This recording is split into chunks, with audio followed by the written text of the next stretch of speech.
Olá, sejam bem-vindos ao Fala Auditor, o programa realizado pela Receita Estadual em parceria com a TVE Espírito Santo.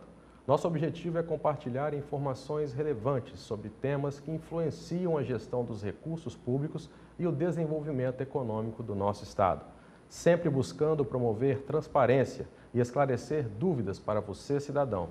Hoje, a nossa conversa será com um especialista que atua na gestão responsável dos recursos naturais do Espírito Santo, Alexandre Viana Gebara, consultor do Tesouro Estadual, gerente de fundos e análise econômico-financeira de projetos da Secretaria da Fazenda e também secretário executivo do Conselho Gestor do Fundo Soberano, criado para garantir uma administração sustentável das receitas provenientes da exploração de petróleo e gás natural, beneficiando assim gerações presentes e também futuras. Seja muito bem-vindo, Alexandre, e obrigado por conversar conosco. Obrigado, Tiago. Agradeço pelo convite e o prazer para mim participar aqui do programa Fala Auditor.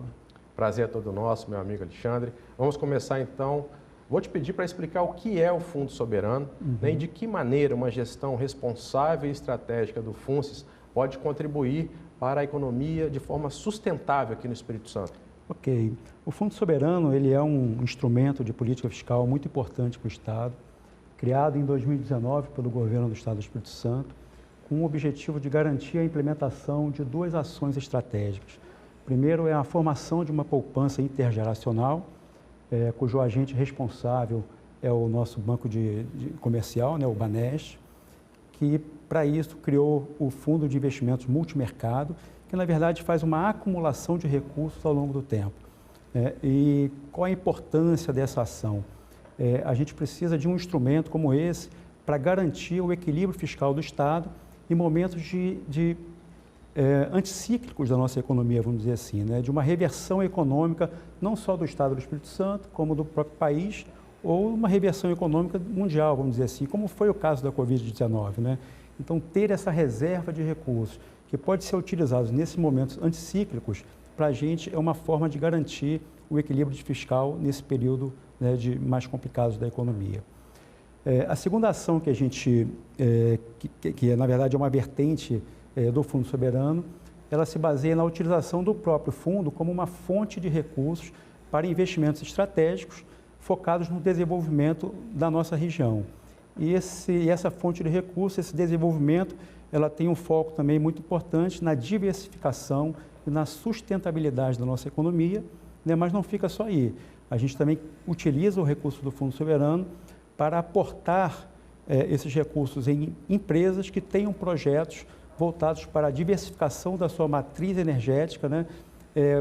E assim também diversificar a matriz energética das suas atividades econômicas.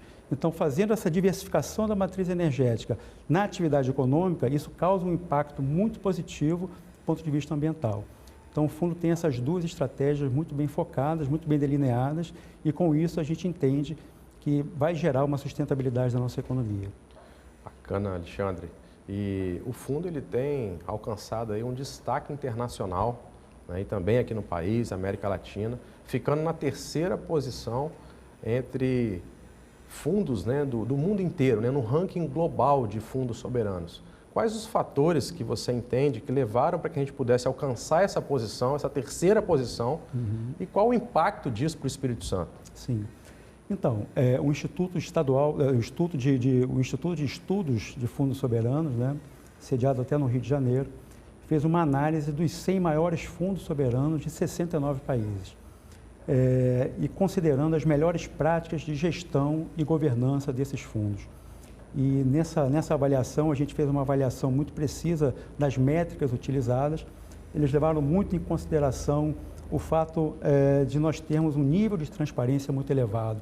Isso demonstra toda a responsabilidade e a preocupação da gestão do Fundo Soberano com o fato de gerar valor para a sociedade.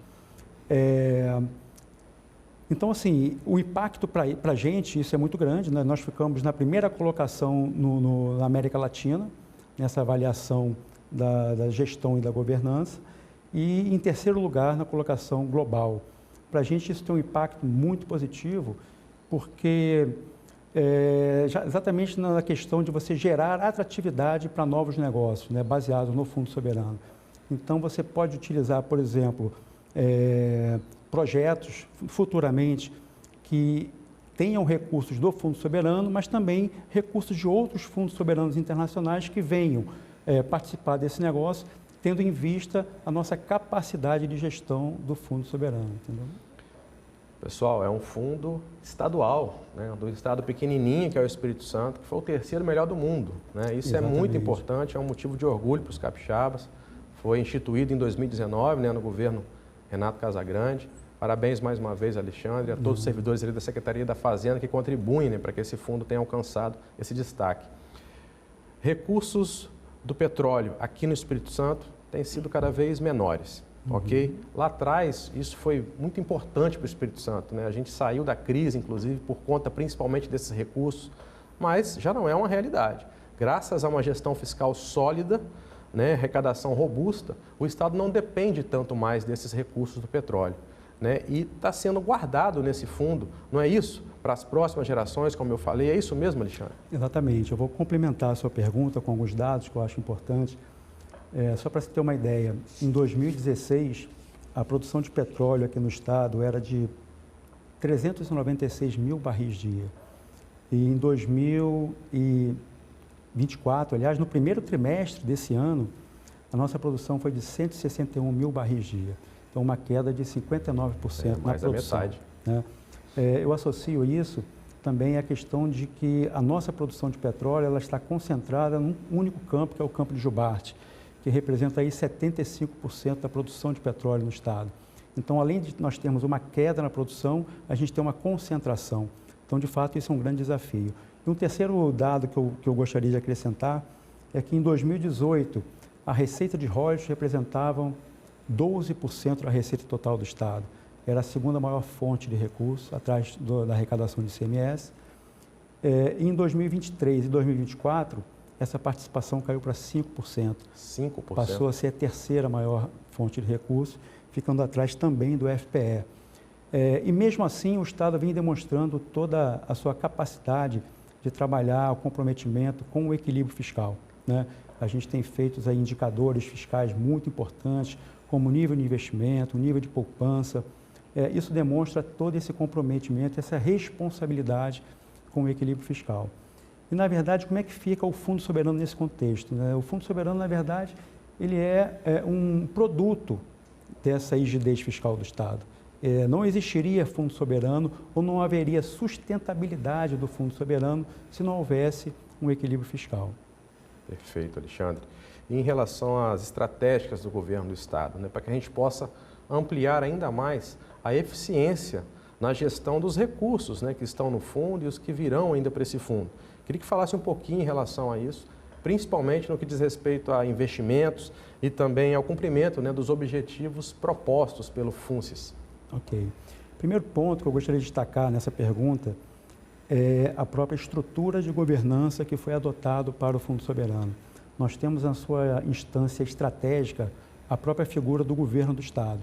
Então, assim, toda a diretriz de investimento do Fundo Soberano passa pelo governo e ela está totalmente alinhada com o plano de desenvolvimento de longo prazo do governo do Estado. Isso significa que as ações estratégicas do governo do Estado têm o Fundo Soberano como uma fonte de recursos e há um casamento dessas duas estratégias, estratégia fiscal com a estratégia de investimento de política pública, né? Esse é um ponto que eu gostaria de destacar. Agora, em relação aos resultados, a gente tem, como eu falei, duas vertentes. Uma vertente de poupança intergeracional. A medição desse resultado é muito simples, porque você tem um fundo de investimento multimercado que tem uma estratégia de rentabilizar esses recursos ao longo do tempo, acompanhando o rendimento do CDI. Então, é muito simples de você fazer esse acompanhamento, né? Basta uma análise da CVM e tal, e você vê em que situação está a rentabilidade. Agora, em se tratando da vertente de desenvolvimento, aí já é uma coisa muito mais complexa, né? Porque como você vai medir o impacto, né, dos investimentos realizados pelo fundo no desenvolvimento econômico sustentável do Estado? Para isso, você precisa criar alguns indicadores socioeconômicos para você avaliar esse impacto. E nós ainda não temos isso, né? No final do ano passado, o Tribunal de Contas ele fez uma auditoria nas atividades do Bandes com os recursos do Fundo Soberano, e uma das recomendações que foi dada pelo Tribunal é que se criasse esse indicador socioeconômico para avaliar o impacto nos objetivos.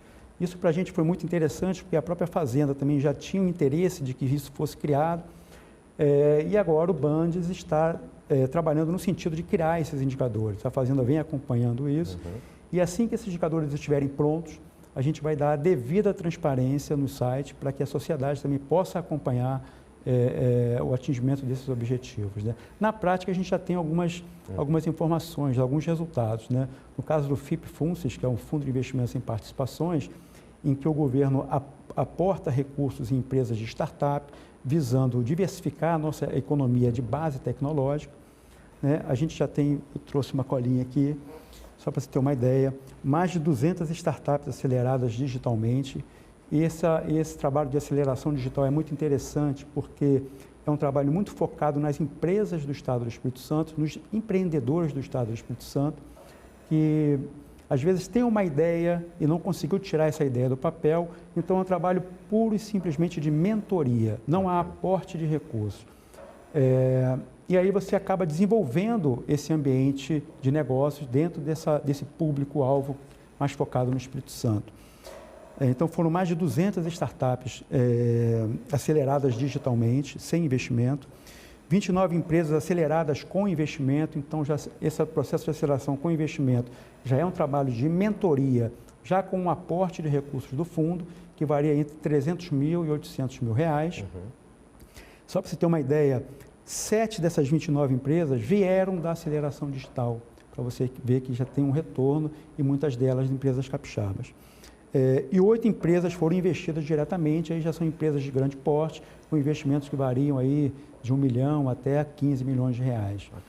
Então, no total, foram 37 empresas investidas, já foram aprovados mais de 70 milhões para aporte nessas empresas. Do ponto de vista aqui de novos investimentos, isso é um dado muito interessante. A cada milhão investido pelo Fundo Soberano, há aproximadamente 4 milhões de reais investidos por outros fundos, para você ver que há uma atração de novos investidores aportando recursos aqui no Estado do Espírito Santo. Do ponto de vista de tributos, já foram gerados mais de 4 milhões em tributos dessas empresas, e da geração de empregos, cerca de 342 empregos foram gerados diretamente por essas empresas. Então, esses são os resultados que nós temos mais atualizados em relação à atividade do Fundo Soberano. São dados riquíssimos, né, que mostram que o trabalho está sendo feito de forma muito positiva, muito bem feito. Parabéns, Alexandre, mais uma vez. E aproveito para agradecê-lo pela participação e também compartilhar informações tão relevantes sobre a gestão do Fundo Soberano e o papel dos recursos não renováveis na construção de uma reserva financeira para as futuras gerações do Espírito Santo. Os resultados alcançados pelo Fundo Soberano reforçam o compromisso do governo do Estado em administrar de forma responsável esses recursos, garantindo maior autonomia e sustentabilidade para o nosso Estado. Contamos com você e toda a equipe da Secretaria da Fazenda nessa missão de promover um crescimento sustentável e também responsável. Afinal, como símbolo dessa parceria, a caneca é um presente do programa e um convite para voltar aqui outras vezes. Com certeza. Te agradeço a oportunidade e estarei sempre disponível para vocês. Bacana, Alexandre. Obrigado então, meu amigo. Ficamos por aqui, mas não vão embora. O Receita Informa tem um alerta importante sobre mudança na emissão da Nota Fiscal de Consumidor Eletrônica, a NFCE. Um abraço e até o próximo Fala Auditor. Atenção, contribuintes! A partir de 3 de novembro de 2025, será vedada a emissão da Nota Fiscal de Consumidor Eletrônica modelo 65, quando o destinatário da mercadoria possuir CNPJ. Nesses casos, o documento fiscal a ser emitido deverá ser a Nota Fiscal Eletrônica modelo 55. A alteração está sendo comunicada com antecedência para que haja tempo hábil para os contribuintes procurarem os fornecedores de softwares de emissão de documentos fiscais para adequarem os seus sistemas. A mudança é uma consequência da reforma tributária e está alinhada ao princípio da não cumulatividade, permitindo ao contribuinte sujeito ao regime regular apropriar créditos do Imposto sobre Bens e Serviços, o IBS, e da Contribuição sobre Bens e Serviços, CBS. Acompanhe o Fala Auditor para mais dicas. Até a próxima!